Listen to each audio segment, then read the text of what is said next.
ప్రభువునందు ప్రియులకు క్రీస్తు యేసు వారి అతి పరిశుద్ధమైన నామములు శుభములు తెలియజేయుచున్నాం. ఈ దినము హెబ్రోన్ క్యాలెండర్ వాగ్దానము. చూడుము, నా ఎరచేతుల మీదనే నిన్ను చెక్కి ఉన్నాను. యెషయా గ్రంథం 49వ అధ్యాయం 16వ వచనంలో దేవుడు ఈ మాటలు తెలియజేస్తున్నాడు. ప్రియమైనటువంటి దేవుని ప్రజలారా, దేవుడు మరొకమారు మన సృష్టికర్తగా ఆయన ఇక్కడ మనకు తెలియజేస్తూ ఉంటున్నాడు. నిర్గమాకాండం 28వ అధ్యాయం 9 నుంచి 12 వచనాల్లో మోషేతో దేవుడు చెప్తూ వచ్చినాడు. ఇశ్రాయేలీయుల పేర్లను మరి లేత పచ్చలను తీసుకొని వాటి మీద చెక్కించమని దేవుడు చెప్తూ వచ్చినాడు. 12వ వచనం, అప్పుడు ఇశ్రాయేలీయులకు జ్ఞాపకార్థమైన రత్నములను అనగా ఆ 2 రత్నములను ఏఫోదు భుజముల మీద ఉంచవలెను. అట్లు జ్ఞాపకము కొరకు అహరోను తన 2 భుజముల మీద యెహోవా సన్నిధిని వారి పేర్లను భరించును అని రాయబడి ఉన్నది.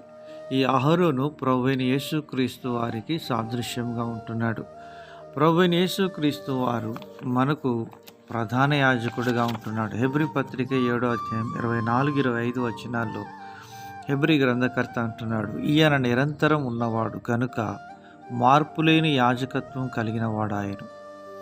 ఈయన తన ద్వారా దేవుని యొద్దకు వచ్చు వారి పక్షమున విజ్ఞాపన చేయుటకు నిరంతరము జీవించుచున్నాడు గనుక వారిని సంపూర్ణంగా రక్షించుటకు శక్తిమంతుడై ఉన్నాడు అని హెబ్రీ గ్రంథకర్త రాస్తున్నాడు. అవునండి, యెషయా 9:6 ప్రకారం ఆయన బలవంతుడైన దేవుడు, ఆయన భరించేవాడు, భుజములు బలమునకు సాదృశ్యంగా ఉన్నవి. కనుక దేవుడు మన కొరకు మన భారములను భరించి ఆయన మనల్ని పాప భారం నుంచి విడిపించి నిత్య జీవానికి మనల్ని వారసులుగా చేస్తూ వచ్చినాడు. మన కొరకై ఆయన తను తాను అప్పగించుకొని తన అమూల్యమైన రక్తము చిందించడం ద్వారా ఆయన రక్తములో మన ప్రతి పాపమును దేవుడు కడుగుతూ వచ్చినాడు. ఎప్పుడైతే మనం పశ్చాత్తాపడుతూ వచ్చినామో దేవుడు మనకు క్షమాపణ అనుగ్రహిస్తూ వచ్చినాడు. ప్రియమైనటువంటి దేవుని ప్రజలారా, దేవుడు నిన్ను సృష్టించిన విధానాన్ని నువ్వు గుర్తించిదివా? దేవుడు సెలవిస్తున్నాడు, నా అరచేతుల మీద నిన్ను చెక్కి ఉన్నాను.